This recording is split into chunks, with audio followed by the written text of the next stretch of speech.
because the team that came here and reviewed us and everything was going very, very well. But about 3.5 weeks ago, we had a team show up from the Middle States Commission, or actually from the Philadelphia Division of Student Financial Aid, to do another review, similar to what they did in 2015.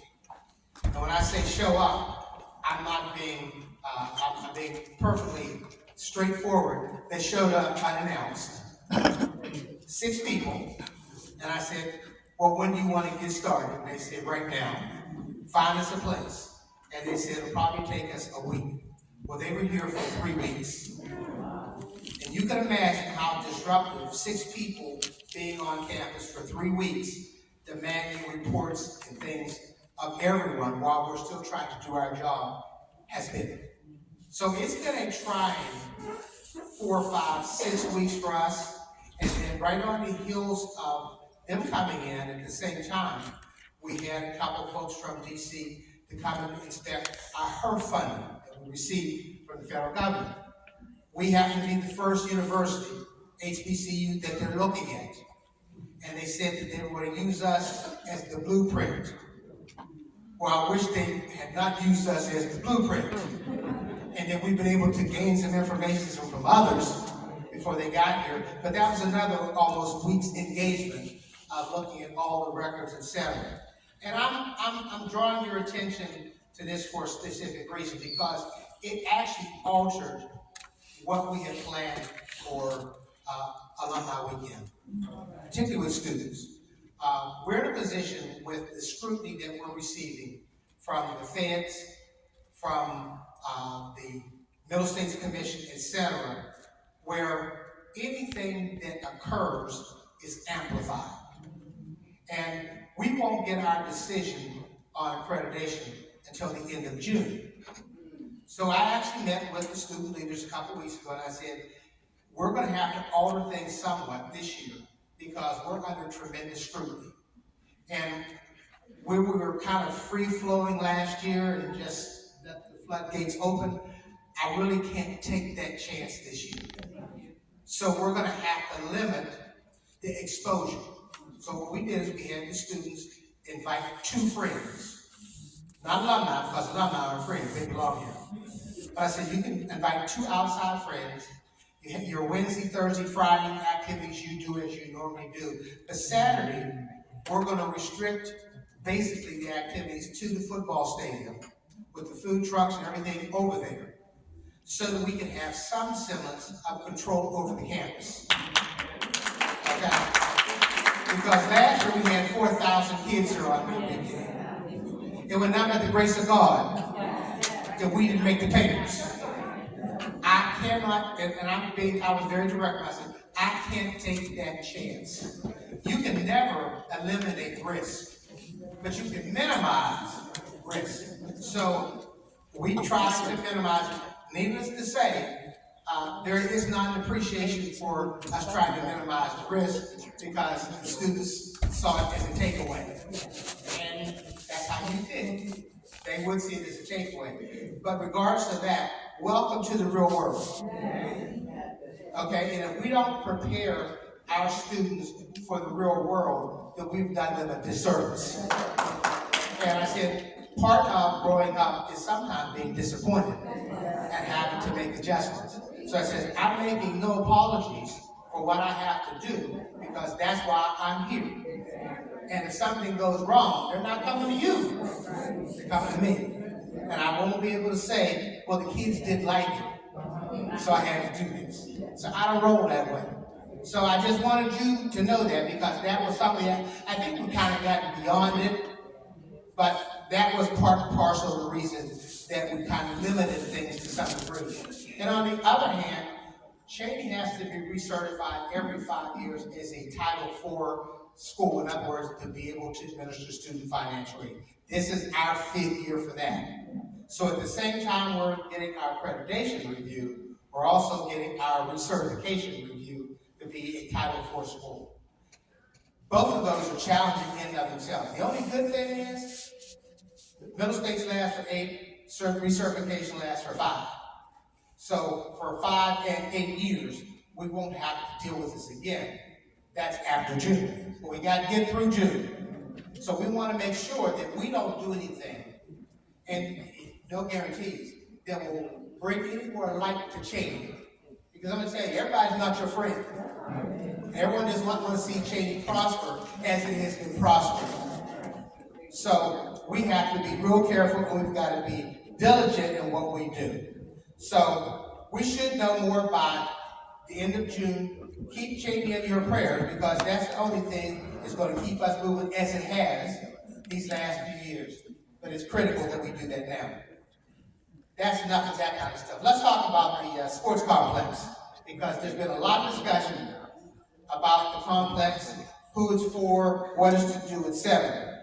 And this has been a long, complex journey, because as you may or may not be aware, the state appropriated the money to replace Cope about 10 years ago. Okay, Cope is now 60 years old. I wish that everything could last forever, but doesn't. And particularly when the state builds things. They don't build things to last forever. Cope has been deteriorating for years. And if it hadn't been, they would not have appropriated the money to replace it. So the question came about is, do we have to replace Cope? I said, only if you want to use the state's money. They gave you $48 million to replace Cope. If you don't replace Cope, they take their $48 million back. I said, it's real simple. Now, we were able to appeal to Department of General Services, because we said, yeah, it's nice just to replace that building, but can we do more than just replace the building? Because we need a football stadium, we need a track that has 8 lanes. There are a lot of things that we don't have. So we were permitted to modify that. But make no mistake, it's being modified and constructed for the students at Cheney. Period. They didn't give us money for Delaware County or for Chester County. They gave us money for Cheney. A lot of discussion about, well, is the community going to use it? It's not being built for the community. And quiet as this kept, when we had our meeting with the township, and that's been a very arduous process over the last almost 1 year, they didn't want to use it, and they wanted to limit our use of it as well. So on the last day that they gave us preliminary approval, we had to say that only Cheney and the state system would have events at the new stadium. Now, That's true. we had to agree to it because we need their preliminary approval to build it. But that does not mean that we can't sponsor whatever we choose to do there whenever we're not using it ourselves. But it will still be under Cheney or the state system's charter. It can't be under some other organization who just wants to come and rent Cheney and just use it. So we agreed to that. I'm okay with that, because I think it also signals that it's for us anyway. It will be the flagship of facilities in the state system. No one is going to have anything that is nice as Cheney's going to have. You need to give yourself a round of applause for what you're going to get. Then others are going to be very jealous that you have. Okay, so don't make a mistake there. They're not going to be happy about seeing Cheney with a 1,400 capacity facility that we can use for ourselves. But what does it do? It permits the university to rebuild the athletic programs and move into additional athletics, sports that we've not done in the past. And when we do this, or as we do it, it's going to be done with Title IX and compliance, and that's gender equity in mind. That was our problem in the past. We did not have the same amount of men and women playing sports, which meant that we were in violation of NCAA and PSAC rules. You gotta have the same number of men and women.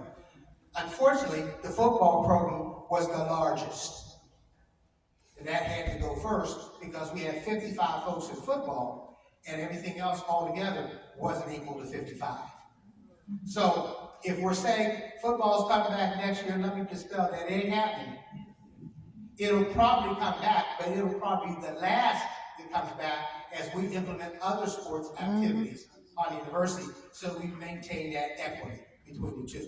But I think it's important that we understand why we're doing this. The identification and the addition of sports is going to begin now, though. We don't want to wait until the new complex is finished to begin recruiting and looking for students who are interested in playing other types of sports. So we're going to be hiring some coaches and things that will be recruiting or working toward recruiting students for the future.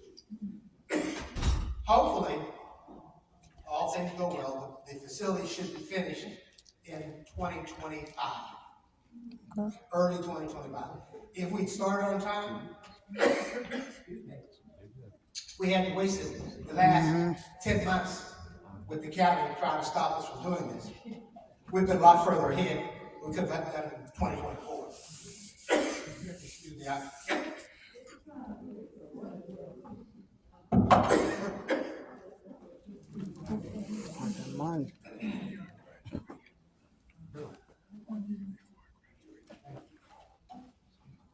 So when y'all get a little older, you understand. You got your water and you're talking.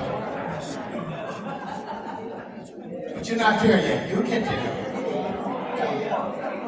But one of the things we want to do while we're building facilities, we have to have somewhere for our students to be actively involved in sports. So we've actually just drawn a contract with Glen Mills, which is down the street, to use that facility. So we'll be using the Glen Mills facility for our athletic activities. And we will be exploring an affiliation with an organized division. However, that's not going to occur in advance of us building the facility. We're going to build a facility, get the sports in place, then look for the appropriate division to be in. And Monday night, we will be approaching the township for final approval. So you all be in prayer that the other side of me does not come out on Monday night. Because at the last meeting, it was prepared to come out. Because sometimes you know what, we just can't stand by idly and let folks do things to us. There's a time to speak up. This is the time to speak up. So I'll be there Monday night. I won't need my water, because I'm going to bring my outside voice. And if that's what is necessary, that's what we got to do. But we can't have this stalled. They've already stalled us long enough. And we're not going to be stalled any longer. But as part of our plans and working with some of your organizations that work with the alumni, etc., we will be honoring the legacy and the importance of Cope Hall in the new facility. So don't think that you're going to walk on the new facility and there won't be some remembrance of Cope as part of that. Because we want to honor the past, although we're not going to live in the past. So we will find the appropriate venue to make sure that the students, the alumni, friends, etc., feel comfortable in that new environment, that some of the old is still with us. So you will be part of that, because we're actually going to put together some focus groups of students, alums, faculty, staff, etc., to give us their thoughts on what we can move from the current code over to the new building. And I'm not telling you what the new building's name is, because I don't know. Someone says, is that going to be Cope Hall? No, I don't know. It's going to be a building. And then I will have perhaps a naming opportunity for what the building might be. Let's talk, since we're talking here, let's talk about student amenities as well. You'll notice today that we have purchased 2 new 15-passenger minibuses to accommodate the students' needs during the week. We've been talking about this for the last 3 or 4 years, that we're going to get buses for the students, so that in the evenings and weekends they can go to the store. Well, you will be the first passengers today, because we don't want you to have to move your cars down to Ada George's if they're not there, because it'll mess up the traffic flow. So myself and Darian are gonna be your bus drivers. So when we're finished, we're gonna bring the new buses over, and we'll shuttle you back and forth. But you will actually be the first passengers on the bus, because no one's been on it yet.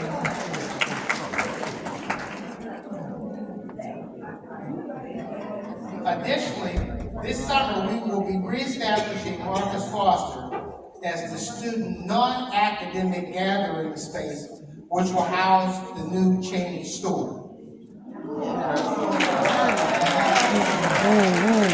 Notice I didn't say bookstore, didn't you? Why? Because everybody has a laptop computer now. But we will have the swag and other things there, and the amenities that we need to showcase who we are as a university. Thank you. And I know the students will be very excited about it. In fact, they Yes. are. I've talked to them about it. It'll be before they get back.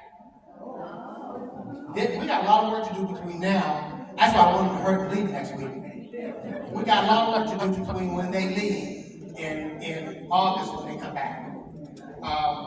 Not only is it going to be the gathering space for our students, but it will be an arcade that we'll put in there with some games and things. Yes. And our intent is to build in 2 regulation-sized bowling alleys.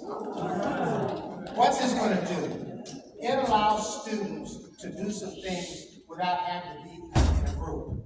They want to go over to Marcus Foster and recreate themselves anytime, day, in the evening, etc. They have that opportunity. And we don't have to continue to sponsor events on campus so the students come. We will have sponsored events.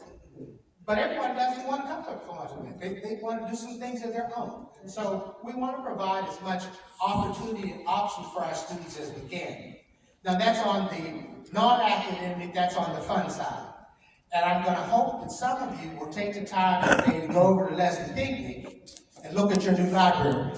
Okay. Because for those of you who have not been there, you will not recognize what has happened to the library, because that's going to be the focus of all academic support and activities for our students.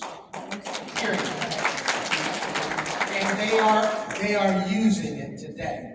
And in difference to safety, we did put in an escort service when we opened it, so that when it gets dark, we have a male and female escorts that take the students back to their dorms if they choose and come back. So we have 3 groups of student, male and female, that do that in the evenings for our students. So that it's safe, but nothing is that safe.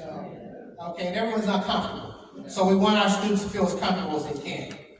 So do drop by there today if you have the opportunity. Let me talk briefly about staffing. We've made some organizational changes. We now have hired a new chief advancement officer responsible for our fundraising. We've been fundraising for 6 years. Now it's time to fundraise. Okay, so that person responsible for that is Dr. Kevin Aiken. We have a new Dean of Student Life, Dr. Chester Thompson. He started this week. We have an Associate Dean of Student Academic Services, Dr. Julian Penniman. She started. So we have a number of changes. God is sending some tremendously talented people to change. Before we had a problem getting anybody want to come to change. Now we have a problem everybody wants to come to change. That's a good problem to have. Because what it allows you to do is make good choices. So we continue this refinement process. You know, we said we spent the first 5 or 6 years trying to make sure change was going to be here. Now we've got to spend the next several years making sure the change is solidified and is prepared and poised for the future. That's what it's all about. If we do not provide an opportunity for our students to move into the professions of the 21st century, and that includes education, then we've done them a disservice. So we're not going to be like every other school. Cheney is going to be different. So are you going to be like, no. Cheney's model is a different model. We have very specific things that we will offer our students. There will be pipelines, other types of activities that we may or may not do ourselves. But you'll be able to get your base here in many things and complete many things here. So as we recruit, it's with a different view of the path.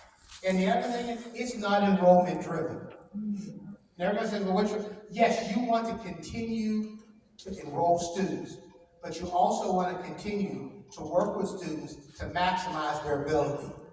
So just having numbers without quality is not where we're going, because we do not have the ability to remediate all the students that need remediation, particularly coming off the pandemic. And what has happened? We got a lot of mental health issues. We do not want to bring any more kids than we can service and take care of personally. So it's not that we don't have a focus on enrollment, but our focus has to be quality, not on quantity. So we're not going to de-emphasize it, because last year an emphasis was put on first-year students in the whole system. Cheney was the only school that didn't show an increase in first-year students in terms of freshmen. But guess what? Cheney was the only school that showed a 9.3% increase in the whole enrollment. So we have an emphasis placed on first-year freshmen, and no emphasis placed on the fact that we were the only school in the system that had an uptick in terms of our enrollment. And the way the statistics are going right now, that should mirror itself from last year. So we're moving in the direction we want to go in, but we want our growth to be managed. We don't. If someone were to dump 1,000 kids on Cheney tomorrow, we would sink, because you have the capacity. You have to have the capacity to do right by our students. So those are just a few of the things that are going on. And if anyone has a question, I promise I will take 3 to 5 minutes for any questions anyone in the audience might have in terms of clarification on things we're doing, and then we'll move on with your program. I don't have a question, it's more of a comment, in terms of the sport that you're planning already, and I know you may have some of those things already completed, but would you just keep in the back of your head, considering that we have a lot of alumni and current students who are authors and artists, visual artists, so that we can incorporate that into the store? Thank you. Excellent idea. Thank you. That's what we need to hear, these types of things. I got my book coming out May 16th. That's right, bro. Mr. President, Yes, will you give us the names again Right. of the Blue man. staff members? yes, I will. It is, Dr. Kevin Aiken is our new Chief Advancement Officer. Dr. Chester Thompson is our new Dean of Student Life. And Dr. Juliet Penniman is our new Associate Dean for Student Academic Services. One more thing. I want to personally thank you, and I think I can speak for the board. I hope I can speak for the board and the people here today for what you've done to move Cheney forward. Thank you. And I want to say, to God be the glory, because it ain't me. Yes, sir. James Ward, class 1987, quick question about the gathering. I've never seen a group dress after doing homecoming, and it didn't stand for the stadium. Is that going to be appropriate as well? They're stands. When you see a rendering, it's just that. And I think the renderings that we put on both the website that we had are not a true indicator of what is going to be in the building. Because we're still working on that. And you all will be part of that process in terms of what goes in the building. There will be stands, not only for the football stadium, they're building the side of the hill. But we will have a 1,400 seating capacity in the facility. There are 10 basketball courts in the new facility. And the reason we have 10 is because we have women, Came from 86 to men, 90. volleyball, etc., all going on at the same time. They don't have to compete with each other like they had in COVID. He was here when I was there. We had to schedule the room for everyone who wanted to do He's a something. year Now they can all do it at the same time. So that's the reason for the capacity. And we have built in, extended some soccer field, because we have a number of our students that are interested in soccer. So there are other sports that we're going to be bringing to the university that we perhaps have not done. That's the newest thing. That's right, that's the old people. We don't want to do that. We will be having some golf. Staying active. That's for young people. Excuse me, I have a question. Oh, Okay, I that's didn't even what's see up. the blueprints, but, after the 10 basketball and, all the different, what other things, you have a pool? Is there a pool being put in there? I mean, I haven't seen the blueprints, so you say Okay, everything's. good question. No, a pool was not contemplated within the price structure, because the pool itself was about $20 million. That's what the pool costs. So we weren't able, there is space down next to the athletic center where a pool could said 20 eventually million. be built if we get the funds. But we couldn't consider it in the current blueprint because it was a lot of money. So what's gonna happen to the pool? But that's a great question, because you know what? I believe everybody should learn how to swim. Yes. Everybody. Mr. Walton, remember you were going to share the Summer Bridge Oh, program? you know what? Thank you so much, Betty. Summer Bridge. I did have an opportunity to talk with the presidents of the different chapters at last month at the meeting. And we talked about Summer Bridge. Here's our challenge at Summer Bridge. When the students are identified that are going to be part of our Summer Bridge program, they're auditioning for a spot in Cheney University. They're not students yet, which means that they are not eligible for financial aid. Okay? So they show promise. We want to bring them in the summer. We want to work those 5 to 6 weeks with a lot of intensity, more than we've ever done before, because it's got to be very intentional. But I propose at that point that we share in the expense of the summer bridge students. The program itself is going to cost about $190,000, and that's with a maximum of 40 students. We're going to ask that the students pay $500 a piece, because we don't believe if there's not an investment on the part of the students, they will take it as seriously as it's going to be. But we would like the alumni, basically the Alumni Association, to help defray the cost of the Summer Bridge students. Because if they're successful, then they become Cheney students in August, and they're eligible for financial aid. We'll pitch in some, but the university is not prepared to pick up that total price. But I think that's a good use of money. What is the total price per student? The total price for student, I think, is going to be about $4,000. Okay, we'll ask them for $400, ask them for $500. We'll probably kick in another $500. We'll probably be a $2,000 delta with the rest of the students. Okay, and I'm going to get you something in writing. I promise Betty I'll get ready for Monday evening, so that you have it in writing. Sir, will there be any change in the events that have been scheduled, such as the White Party homecoming? That will be discussed. Excuse me, ma'am, to address your question about the all-white party by the foundation of Cheney University, as of now, that party will be canceled. That's for June 24th, I do believe, is the day of the all-white party. There's no further information for me to provide to you right now, but I'm sure those that are in charge will get information to you as soon as